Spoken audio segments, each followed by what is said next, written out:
আসসালামু আলাইকুম। আমি শিহাব রিফাত আলম। আমি যে দেশে বসবাস করি, আমি আমার দেশটাকে ভালোবাসি। পৃথিবী যদি লণ্ডভণ্ড হয়ে যায়, তখন আমার দেশটাও লণ্ডভণ্ড হয়ে যাবে। আমি সেটা চাই না। আমি চাই আমার দেশটা সুন্দর থাক। তুমি যাও না, কথা আছে আমাদের গানটা নিয়ে। তো এখন যে পৃথিবীর যে অবস্থা, আমেরিকা ভেনেজুয়েলার প্রেসিডেন্টকে নিয়ে যাচ্ছে, মানে উনি ট্রাম্প যে কাজগুলি করতেছে, এগুলি কিন্তু একটা বিশ্বযুদ্ধের ইঙ্গিত দেয়। যদিও বিশ্বযুদ্ধ লাগার সম্ভাবনা খুব কম, মানুষ অনেক ক্ষুদ্র ক্ষুদ্র ব্যাপারে আছে বিশ্বযুদ্ধের গল্প বলে, কিন্তু আসলে এটা কঠিন। যেন ইরান আক্রমণ হয়নি, এটা একটু আগে একটা লাইব্রেরি বলছি কেন হয়নি। তো আমি গতকালকে একটা লাইব্রেরি বলছিলাম, আমেরিকা এখন খাদের কিনারে। কারণটা হলো গিয়ে পৃথিবীতে যে দেশটা এখন যে ওয়ার্ল্ড ওয়াইড যে নেতৃত্ব দিচ্ছে, যার কোনো প্রতিদ্বন্দ্বী নাই, সেই দেশটা হলো গিয়ে আমেরিকা। কিন্তু এই আমেরিকার যে বর্তমান পজিশন, এই পজিশনটা কিন্তু একসময় রাশিয়ার ছিল, সোভিয়েত রাশিয়ার ছিল, তার আগে ইংল্যান্ডের ছিল, তার আগে স্পেন, পর্তুগাল এদের ছিল 15 শতকে। এরা প্রত্যেকেই ভুল কাজটা করতে, এবং ওই ধারাবাহিকতা এক সময় দেশগুলি ডুবে গেছে। যে ইংল্যান্ড থেকে নিয়ে রাশিয়া সব ডুবে গেছে। এখন যে উত্থানটা 60 সালের পরে বা 47 সালের পরে, 50 সালের পরে উত্থানটা করছে, সেটা আমেরিকার। আমেরিকা এবং রাশিয়া দুটার পরাশক্তি থাকায় আমেরিকা চালাই করে করে ন্যাটো গঠন করলো। ন্যাটোর একটা সে একজন সদস্য, যদিও ন্যাটো ইউরোপের দেশ। এখন সমস্যা হলো, আমেরিকা যখন অহংকার বেড়ে যায় বা মনে করতেছে তার যেহেতু 36 ট্রিলিয়ন, এখন বোধহয় 37 ট্রিলিয়ন ঋণ, এই এখন সে কতগুলি আইন করতেছে। যেমন 2 মাস আগে সে ঘোষণা দিয়েছে ন্যাটোতে যে সাহায্যগুলি সে করতো, সে সাহায্যগুলি এখন আর করবে না। বিল পাস হয়েছে, 27 সালের পরে একদমই করবে না। এবং এই না করারটা কিন্তু একটা চিহ্ন বহন করে। চিহ্নটা কি? আমেরিকা দেখতেছে যে রাশিয়া এখন আর সে শক্তিশালী নাই আমেরিকার সাথে যুদ্ধ করার। তাহলে ন্যাটোর পিছনে এত টাকা খরচ করবে কেন? তার দেশের জনগণের টাকা, সে আরও শক্তি বাড়াবে আর দেশটাকে ভালো করবে। কারণ একটা সরকার টিকে থাকে তার দেশের অর্থনীতির উপর, তার জনগণের খুশির উপর। বিশ্ব ব্যাংক, জাতিসংঘ, এগুলি তো অনেক হিউজ ডোনেশন দিতে হয়, মানে ভর্তুকি দিতে হয়, এগুলি সে বন্ধ করে দেবে। এগুলি পাশ হয়ে গেছে। তো এটা ফ্রান্স, ইংল্যান্ড, ডেনমার্ক এরা সবাই আগেই বুঝে ফেলছে।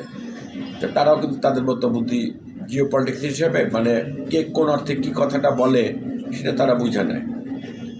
এখন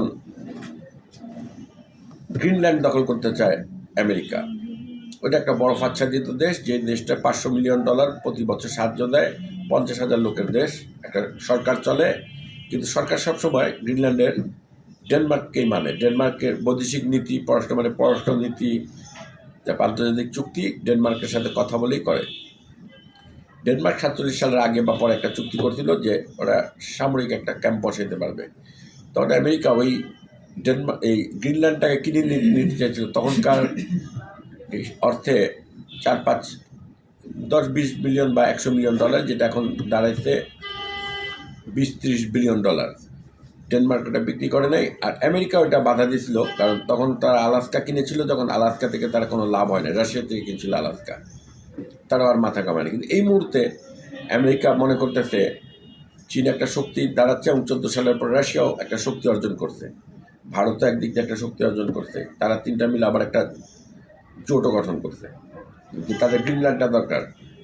গ্রিনল্যান্ডে কিছুদিন আগে রাশিয়া এবং চীনই করছে, রাশিয়া বোধহয় করছে, গ্রিনল্যান্ডের নিচে কিছু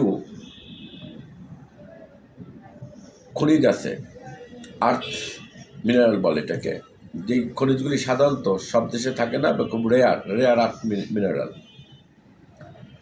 আমেরিকা সেগুলি উঠায় নিতে চায়, যে ব্যয়বহুল। এদিকে চীনও বুঝছে, চীনও এটা চায়, চীনও বোধহয় কিছু লোক পাঠাইছিল। তাই আমেরিকা দেখলো রাশিয়া চীন যদি ওগুলি দখল করে ফেলে, তাহলে তারা পিছিয়ে। জিও পলিটিক্সটা চলে এরকম, 50 বছর পরে হিসাবটা এখন করতে হয়। তো 50 বছর পরে তেলের ভান্ডার শূন্য হয়ে যাবে, তখন চলবে ইলেকট্রিসিটি, অথবা যে এখন যে গাড়ি ব্যাটারি সেটার উপর। সেটা করতে গেলে তাদের এই জিনিসগুলি দরকার। এই জন্য 50 বছর পরের হিসাবটা তারা এখন আগে করলো, তারা ওইটা নিয়ে নিতে চায়। ডেনমার্কের প্রধানমন্ত্রী বলতে প্রথমে কোনো প্রশ্ন করবে না, আমেরিকান সৈন্য যদি গ্রিনল্যান্ডে আসে, গ্রিনল্যান্ড দখল করতে চায়, প্রথমে গুলি করবে, তারপরে উত্তর আর প্রশ্নের বিষয়টা দেখা যাবে।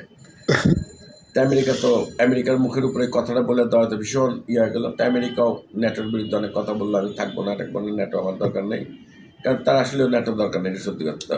ইউরোপও কিন্তু বুঝে ফেললো, এখন কিন্তু ইউরোপ একজোট হয়ে গেছে। পৃথিবীতে এটা খুব মজার ব্যাপার, 47 সাল বা 50 সালের পরে যে ন্যাটো গঠন হয়েছিল, অনেক কথা আমার ডেট মিলবে না, তবে আশপাশেরই হবে। যেমন অনেক সময় ভুলে যায়, মনে রাখা কঠিন তাতে কিছু, কারণ এটা আমার ভাত খাওয়ার উপায় না। মানে আমার ফেসবুকে কেউ দেখবে, এটা অনেক ভিউয়ার্স হবে, অনেক টাকা আসবে, ওটা যেতে আমি চলি না। ওটা গরিব মানুষদের কাহিনী, এটা আমার কাহিনী না। আমি আমার চর্চাগুলি চালিয়ে রাখার জন্য করি। যারা শুনবেন, না শুনলেও কোনো সমস্যা নেই, কারণ আমি কখনো ভিউয়ার্স কত হইলো, লাইক কজন দিল, কমেন্টস কজন করলো, কখনোই পড়ি না। দেখবেন আমি কমেন্টসের উত্তর দিই না, মাঝে মাঝে হয়তো দেখি, যখন একদমই কাজ থাকে না। তো এখন পুরো ইউরোপ বুঝে ফেললো যে ন্যাটো দুর্বল হয়ে যাচ্ছে। এই আমেরিকা আমাদের পাশে আসলে কোনো কিছু হলে আমেরিকা হেল্প করবে। এই কারণে ইউরোপের দেশগুলো কখনো সামরিক শক্তির দিকে জোর দেয়নি। তারা তাদের মানুষজনকে বলতে ইচ্ছা মতো খাও দাও, ফুর্তি করো, আনন্দ করো, বিজ্ঞান চর্চা করো, সাহিত্য চর্চা করো, ছবি আঁকার চর্চা করো, শিক্ষায় আগে যাও, ইউনিভার্সিটিগুলিকে ডেভেলপ করো, এগুলিতে। কিন্তু সামরিক দিকটা একটা খুব শক্তিশালী, যে বিষয়টা তারা কখনোই মাথা ঘামায় নেই। এর অর্থ আবার এই না যে ওরা খুব দুর্বল সামরিক শক্তির দেশ, কিন্তু এরা রাশিয়া, আমেরিকা, ভারত, চীন এদের তুলনায় অনেক দুর্বল।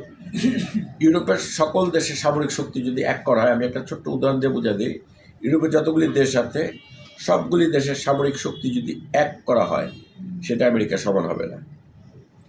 এখন সব ইউরোপ যদি এক হয়, এখন সব ইউরোপ সেনাবাহিনী পাঠানো শুরু করেছে, অলরেডি চলে গেছে বোধহয় গ্রিনল্যান্ডে। তো সে অর্থে হিসাবটা হয় এরকম যে আমেরিকা এবার একটা ধাক্কা খেয়ে গেল, যে যারা চোখ তুলে আমার দিকে তাকাতো না, তারা এই জন্য আমেরিকার ট্রাম্প এখন একটু স্তীমিত, ওদেরও থিঙ্ক ট্যাঙ্ক আছে, পরবর্তী পলিসি ওরা ঠিক করবে। এখন আমি গতকালকে লিখছিলাম খাদের কিনারে আমেরিকার যে আচরণ, নগ্ন আচরণ, এই আচরণটা কিন্তু এতদিন কখনোই দেখা যায় না। আমরা সবাই ভাবতাম আমেরিকা একটা গণতান্ত্রিক দেশ, কারো সাহায্য লাগলে সাহায্য দেয়, এনজিওগুলি ফান্ড দেয়, শিক্ষার বিষয়ে কথা বলে, নির্বাচন সঠিক হচ্ছে কিনা এগুলি দেখে, এইরকম ভাবতাম। কিন্তু ট্রাম্প আসার পরে এই 1-2 মাস 3 মাস থেকে আমরা বুঝে বলতেছি আমেরিকার একটা নগ্ন রূপ আছে, এবং এরা রক্ষক নয় ভক্ষক। এখন আমেরিকা খাদের কিনারে যাবে এটা নিশ্চিত, অনেক অল্প সময় যাবে। অনেক অল্প সময় বলতে জিও পলিটিক্সে আসলে কখনো বলা যায় না এটা এখনই হবে না 10 বছর পর হবে, কিন্তু এটা হবে। আমেরিকা বাতিলের খাতায় চলে যাবে, মানে দুর্বল হয়ে যাবে, ধরা খাবি। তখন জিও পলিটিক্সে হিসাবটা আসবে এমন, পৃথিবীর সবচেয়ে শক্তিশালী একটা নতুন নেতৃত্ব সবসময় মার খায়। যেমন স্পেন, পর্তুগাল এরা ছিল একসময় সারা পৃথিবী দখলকারী, তারপরে ব্রিটিশরা, তারপরে রাশিয়া, তারপরে আমেরিকা। এখন কে আসবে? এখন চায়না আসতে পারবে না। কেন আসতে পারবে না? চাইনিজদের একটা নীতিতে চলে, চাইনিজরা হলো তাদের সংস্কৃতি তাদের মতো রাখে, সারা পৃথিবীর সংস্কৃতির সাথে তাদের সংস্কৃতি মিলায় না। আনছো স্যার ওটা ওরা ফিল আপ করবো এবং ট্রেড লাইসেন্স আপগ্রেড পার্সোনাল খুলবো। পার্সোনালি তো আপনি কারেন্ট খুলতেছেন না, ট্রেড লাইসেন্স লাগবে, হ্যাঁ সেভিংস হলে এগুলো লাগবে। তাহলে সেভিংস এরিয়া আনো। পার্সোনাল কারেন্ট হয়, পার্সোনাল কারেন্ট হয়। কারেন্ট হয় মানে জিজ্ঞেস করে যাক, পরে দেখা যাবে। যাও, ঠিক আছে। ওই চীনের ভাষা সবাই বুঝে না, চীনে আর চীন বোধহয় ওই সংস্কৃতির সাথে মিলে না। চীন একটু স্বার্থপর, চীন সম্পর্কে চীন অনেকগুলি দেশ দখল করতে চায়, তিব্বত দখল করতে, তাইওয়ান দখল করতে চায়, এসব কারণে চীনকে মানুষ মানতে চায় না। রাশিয়ার কথা যদি আসলে ইউরোপের দেশগুলি রাশিয়াকে মানতে পারবে, রাশিয়াকে মানবে না এই কারণে রাশিয়ার সাথে তাদের অনেক, রাশিয়ার মানে ইউরোপের জনগণের মনস্তাত্ত্বিকভাবে রাশিয়াকে অস্বীকার করে রেখেছে সবসময়। যেই ইউরোপের জনগোষ্ঠী রাশিয়াকে কোনোভাবেই মেনে নিতে চাবে না। এর কারণ হলো গিয়া রাশিয়ার সাথে তাদের বিরোধ অনেক আগের, কারণ তারা ন্যাটোর আন্ডারে থাকার সময় থেকে রাশিয়া এবং ইউরোপের একটা বিরোধ। ইংল্যান্ডের সেই ক্ষমতা নাই। তাহলে এই পৃথিবীর মোড়ল কে হবে, কাকে মানবে? আবার চাইনিজদের ভাষা যেমন বোঝে না, রাশিয়ান ভাষা সমস্যা আছে, কিন্তু রাশিয়ানরা ইংলিশ বলে। এই পলিটিক্সে আরেক দিক দিয়ে ভারত কিন্তু, যেমন অনেক সময় ভাবতাম আমরা যে ভারত আফ্রিকার বিভিন্ন দেশে বহু ওষুধ ফ্রি দেয়, বহু অ্যাম্বুলেন্স ফ্রি দেয়, খাদ্য সংকটের সময় বহু খাদ্য দেয়, কিন্তু ওই দেশগুলি ভারত দখলও করতে চায় না, ওই দেশগুলি নিয়ে ভারত মাথাও কামায় না। তাই আমিও ভাবতাম এটা যে স্বার্থটা কী, যেমন মিডল ইস্ট এরকম ঘটে, স্বার্থটা কী, তখন পথে কিন্তু শেষ পর্যন্ত ঘুরে ফিরে থেকে যায় ভারত একটা শক্তিশালী পয়েন্টে থাকে, কিন্তু ভারতের ওই জায়গাটা এখনো যাইতে পারে নাই। কারণ ভারতের অর্থনীতিটা এখনো, যদিও ভারতের অর্থনীতি চতুর্থ ওয়ার্ল্ড এখন, কিন্তু আরও আগাইতে হবে। তো এখন কে হবে এই পৃথিবীর রাজমুকুট, কার মাথায় উঠবে, সেটাও চলতেছে এখন একটা হিসাব। কারণ আমেরিকা আজকে পড়ুক আর 10 বছর পরে পড়ুক, একটা দেশে আবার উঠে আসতে হবে এরকম। ভারত যেমন এইগুলি করে, তখন অনেকে হাসতো, ভারতীয়রাই হাসতো যে কী দরকার আফ্রিকার একটা দেশ, তারা গালিগালাজও করে। তারপর যেমন তুরস্কের কথা বলি, তুরস্ক বহু সাহায্য দিতে ভারতের দিকে, ভারতের সারাদিন গালিও দেয়। ভারতের প্রত্যেকটা জাতিসংঘের মিশনে, প্রত্যেক জাতিসংঘের মিটিংয়ে প্রত্যেকটা ভারতের বিরোধিতা করে, কিন্তু ভারত কিন্তু সবসময় সাহায্য দেয়। এবার কিছুদিন আগে তুরস্কের অর্থনীতি খুব খারাপ, তুরস্ক খাদ্য সাহায্য চাইলে ভারতের কাছে, পরপর 3টা চিঠি দিচ্ছে, কিন্তু ভারত কোনো উত্তরই দেয়নি। কারণ শেষ 10টা বিষয়ে ভারতের বিষয়ে তারা ভেটো দিয়েছিল। এ প্রথম ভারত একটু অ্যাকশনে গেল। তো ভারত যে আফ্রিকা সব বিভিন্ন দেশে সাহায্য করে বা কোনো দেশে আগ্রাসন নীতি চালায় না, এখন বলবেন আগ্রাসন নীতি চালায় না, নিজাম ওই যে নাম কি জানি, হায়দ্রাবাদ তো দখল করছিল, হায়দ্রাবাদ বা সিকিম দখল করার গল্পটা আপনারা কেউ জানেন না। হায়দ্রাবাদ ভারতের মধ্যে একটা অঞ্চল, সেটা রাজ্যগুলিকে স্বাধীন করে দেওয়া হয়েছিল, যে যার মতো পাকিস্তানের সাথে যেতে পারে, ভারতের সাথে যেতে। ভারতের মধ্যখানে একটা জায়গা যদি পাকিস্তানের সাথে যায়, এটা কোয়ালিশন হবে কিভাবে? এই কোয়ালিশনটা হবে না দেখেই এই জিনিসটা হয়েছিল। আর সিকিমেরটা ভারত দখল করছিল, এটি ভারতের শেষ ইতিহাস। সিকিম রাজা বিয়ে করছিল আমেরিকার একজন সিআইএদেরকে। হ্যাঁ, হায়দ্রাবাদ আছে না, এই হায়দ্রাবাদটা পাকিস্তানের সাথে যুক্ত হতে চেয়েছিল ভারতেরটা। নিজাম যেটা ছিল হায়দ্রাবাদের রাজা নিজাম, হায়দ্রাবাদের রাজা নিজামই ছিল পৃথিবীর সবচেয়ে বড় লোক তখন। সিকিমের একটা ঘাঁটি করতেছিল আমেরিকা, যে ঘাঁটিটা করলে ভারতের ঠিক পাচ্ছে, তো ভারতকে সবসময় ডিস্টার্ব করবে, যার জন্য ভারত দখল করছে না, ভারত এমন একটা রাজনীতি করছে শেষ পর্যন্ত সিকিমের জনগণ কাউরে মারধর করে নেই, কিচ্ছু করে নেই, অস্ত্রবাজি করে নেই। সিকিমের জনগণ মনে করলো আমরা সবসময় অনিরাপদ থাকার চেয়ে নিরাপদ জায়গায় যাওয়া ভালো, তারা ভারতের সাথে যুক্ত হয়েছিল। এখন আমরা অনেকে বলবে ভারতের দালাল, আমি আসলে আপনাদের জিনিসটা বোঝাইবার চেষ্টা করতেছি। তো ভারতের যে এদিকটা আগে রয়েছে, অনেক আগে রয়েছে রাশিয়া, জাপান টাপান এগুলি ধারে কাছে পড়ে না। যেমন রাশিয়া হয়তো একসময় আবার ফিরে আসবে, রাশিয়া হয়তো সারা পৃথিবীর নেতৃত্ব দিবে, কিন্তু ওই দিকগুলি, ওই জায়গাটা যাওয়া মাত্র এই দেশগুলি ঠিক আগের জায়গায় চলে যায়, যেটা গেছিল France, Portugal, England, Russia, America. আবার হয়তো রাশিয়া আসার পরে আবার 100 বছর পর রাশিয়ার পতন করবে। যেমন এখনই দেখেন ডলার চেঞ্জ হয় ইউরোতে, এখন ডলার চেঞ্জ ইউরোতেও চলে, রুপিতেও চলে, বিভিন্ন দেশ এখন যে ট্রানজ্যাকশনটা ওইটাই করে। মানে আমেরিকার চোখ রাঙানি এখন আর কেউ শুনতেছে না। এই ক্ষেত্রে প্রথম বাধা দিচ্ছিল চীন, তারপরে এই ভারত, তারা আমেরিকার চোখ রাঙানি শোনে নেই, কোনো অবস্থায় নত হয়নি। ভারত একটা কাজ করছে, সেটা হলো গিয়া 500% শুল্ক করতে, তাও ভারত নত হয় না। এই 4-5 দিন আগে দেখবে, কাটো ফোনটা কাটো, রবিন ফোনটা কাটো।